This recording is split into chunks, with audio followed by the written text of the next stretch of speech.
Well, good evening. Welcome back to So Into Bourbon. Thank you so much for joining us. I'm Glenn. This is Charlie. Charlie, why don't you tell the good folks what we're drinking tonight? Tonight we have an amazing offering, hopefully, from our friends at Middle West Distillery. We have their double cask collection, Sherry Cask Finished Bourbon. Good job. Yeah, say that 5 times fast. Pow-pow.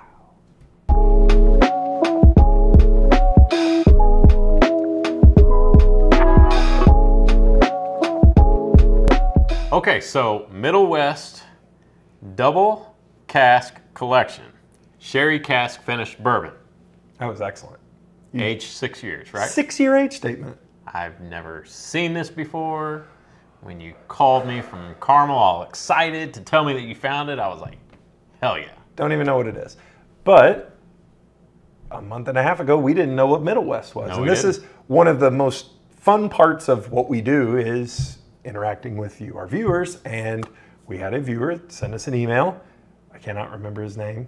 Lucas? Don't remember that. Yeah, Was it I think it Lucas? was Lucas, maybe. Maybe. But he suggested that we try the Middle West Dark Pumpernickel Rye, Pumpernickel Rye. which we did. Yep. Check out our previous episode on Middle West. Yeah, so Middle West was gracious enough to send us a little sampler kit with all of their wares, and we were really impressed by them. Like, it was great. Never heard of them before. Shame on us. And they had some really good stuff. And then, as Glenn mentioned, I'm visiting family in Carmel and went into this awesome liquor store, and there's this bottle marked down to a discount. And I thought, well, we've already tried their other stuff. Let's give this a whirl. So that's what we're going to do. So before we do that and try this finished product, we've got a little bit left of the regular 4-grain Middle West bourbon. So I thought, what a great way to wake our palates up, kind of revisit and reacquaint ourselves with what their 4-grain bourbon. So real quick recap on what Middle West does. All non-GMO grain. They grow all their own grain. They grist mill and grind all their own grain, so they control everything. Corn. Yes. Yeah. Yeah, it is very much a craft distillery in the truest sense. They control as much as they control. And these are all 4-grain products, and they are all toasted, proprietary toasted barrels. So Can we yeah, we're get drinking into this now? Yeah. And we're not going to go through and, No, we're do all the... just revisiting. We've Yeah. watched it and all that. So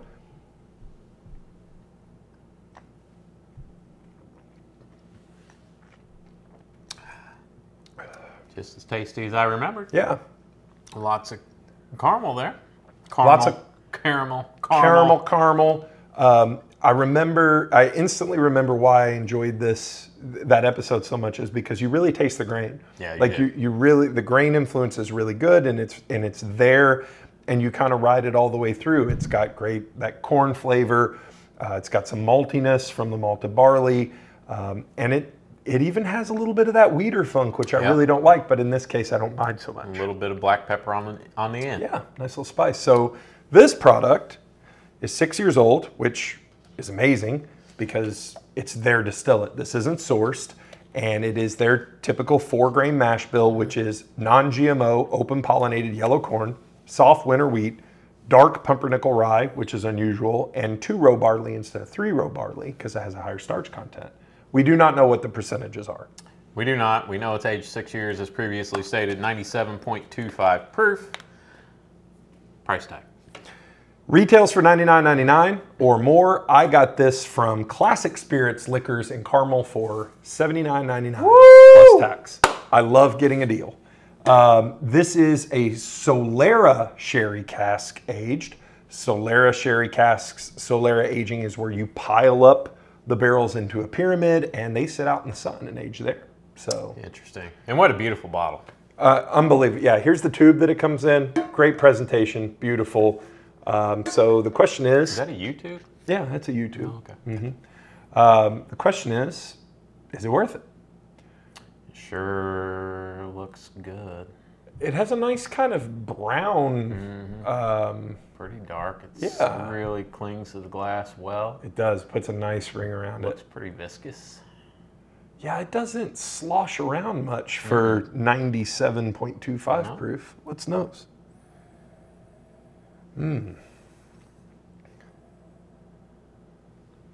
First thing I notice is you can really pick up the influence of the sherry cask. Yeah, cherry, like kind of dried cherry.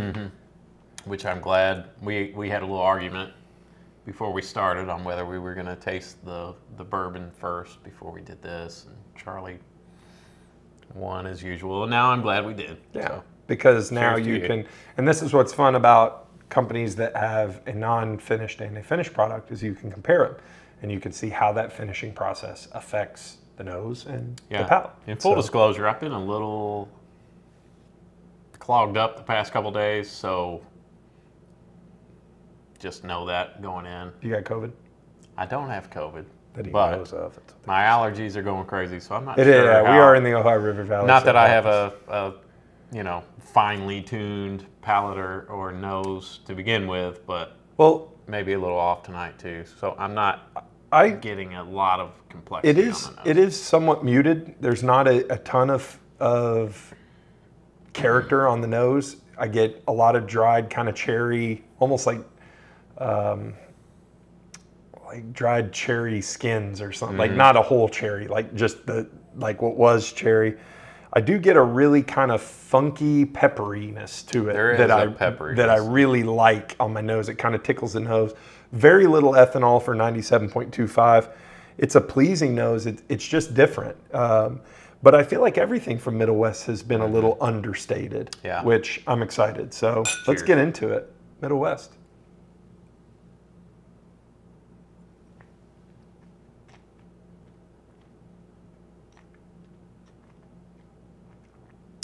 Now, that's a bit different than than the regular bourbon, right?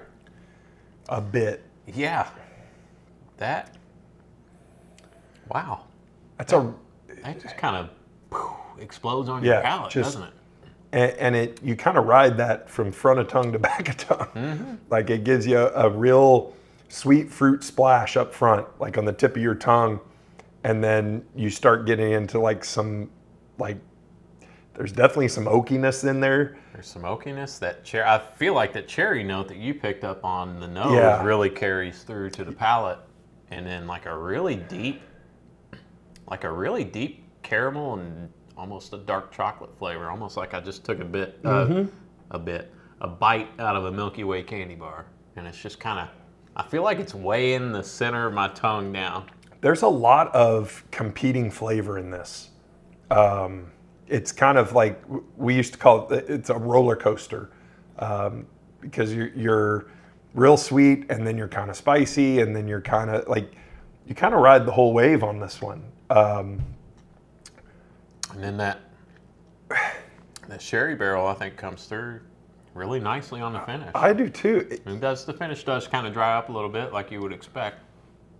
But it's very drinkable. It is really drinkable, and the finish is really interesting because I'm just sitting here, kind of letting it sit. You get that kind of wine aspect and the wine flavor, and it's competing with the oak flavor because it is a 6-year-old, essentially toasted barrel bourbon. Really nice and really flavorful. It really is. It's got a lot of flavor. Now, am I doing a great job of describing that flavor? I don't know. I just know there's a lot of it, and it's very well balanced once again. And it's a 4-grain, right? Yeah, a 4-grain. It is kind of rarefied air. It's a 4-grain with 2 grains that are somewhat unusual, the dark pumpernickel and the 2-row barley, and then you're in a toasted barrel, proprietary toasted barrel, and then you're double aged and cask finished in a Solera sherry cask. This checks a lot of boxes for uniqueness. It's got all to me, it's got your classic bourbon flavors, but it's also has that sherry cask influence, and I think it just melds together really nicely. Very palatable, very drinkable. I feel like an experienced bourbon drinker would really like this. I feel like a new bourbon drinker would really like this because it's so easy to drink. Yeah, if you like, there is a lot of fruit that comes through on this. Cherry or what's a plum, like kind of a dark plum. But then you also get all that classic bourbon character that's kind of there competing with it. Like even a little, is it cinnamon? Like, it's not peppery spice that I'm getting. It's almost like sweet spice, like almost like a cinnamon. I don't get a lot of cinnamon, but you're right. There is a spice there that's not necessarily black pepper. It's not quite that strong, but it's just enough to kind of. It has a great mouthfeel too. Work on it your really, palate. it really is great. Like I'm killing this I thing, keep. man. I could sit here and sip on this for a while. It's really good. And again, this is why we love what we do, because this is a distillery that we would have maybe never stumbled upon or nothing about. Would have missed. And this was a bottle that, in all likelihood, I've walked past a couple of times. Very happy I picked this one up. So the question is it worth $100? Man, that's always such a tough question. Is any bottle of liquid worth $100? I don't know. Well, let me put it on you. You bought it. You didn't spend $100 on it. Do you feel bad about spending $79? Would you feel bad about spending $100? I really like finished whiskeys. I really like finished bourbons. I enjoy them, and when they're executed well, they're amazing, because you can kind of tailor make it's like choose your own adventure. Like I want something that's sweet and spicy, or I want something that's just a vanilla bomb or whatever. I really like this. I think this is a really unique one. I haven't had anything quite like this one. You know, I think, to answer your question, if I saw it again for $100, I would probably buy it. The only reason I would feel bad about spending $100 on this bottle would be the fact that I would drink it really fast. It would be gone. Yeah, it is a really good. But I like the nurse bottles that cost $100. So the other part of it, I mean, just from, and I know this doesn't ease anybody's issue with price, is presentation-wise. I mean, again, you have the beautiful tube, an amazing bottle, and then also it's 6-year age stated. I mean, that's one. Where do you see this anywhere? I haven't seen it. Maybe I have, but didn't notice it. But limited distribution in states. I really like this. Rate it. Am I rating it at the 100 or the 80 that I bought it at? It doesn't really matter. I will give this a solid. I really like this. I really like finished whiskeys, and even as I'm sitting here talking, it's still hanging around. That finish lingers. I am going to give this a 7.4. Okay. I'm going to give it a 7.9. Whoa! I was going to give it an 8, but the price tag makes me give it a 7.9, which is a very small adjustment. You know what? No, it's an 8. That's an 8. I enjoy that bottle. It's really good. It's really interesting, really different. It's an 8. I'm shocked. Let's get out of here, Charlie. Drop the mic. I don't know what to say. Tell them what to do. That's all you have to say. Follow us on our socials, So Into Bourbon on Instagram. TikTok, Whiskey Realtor. Glenn gave it an 8. Yeah, it's an 8. It's an 8. And make sure you like and subscribe here on YouTube so you can see me make more shocked faces as an 8. And as always, keep your wallets loose. And your bungholes tight. Good night, everybody. Peace out. Middle West. Do you want to do that? I feel like let's focus on the main thing first, and then if we want to, don't you? Sure. You don't want to lose the audience. Whatever you think. Nope. No, seriously. No. No. You've made it very clear that you are a communist. No.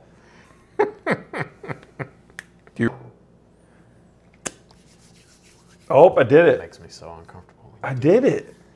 I haven't done that in a long You time. make a huge production out. It's like, Yeah, well, we've all seen your lip smacking video at Hard Truth. so what are we doing? You're on your own here. What do you... Middle West Double Cask Collection Sherry Cask Finished Bourbon. I'll let you handle that. I feel like I'm forgetting something, but I don't know what. Charming, charismatic, Oh. sober. Here we go. Ready. Middle West Double Cask Collection Sherry Cask Finished Bourbon. Action.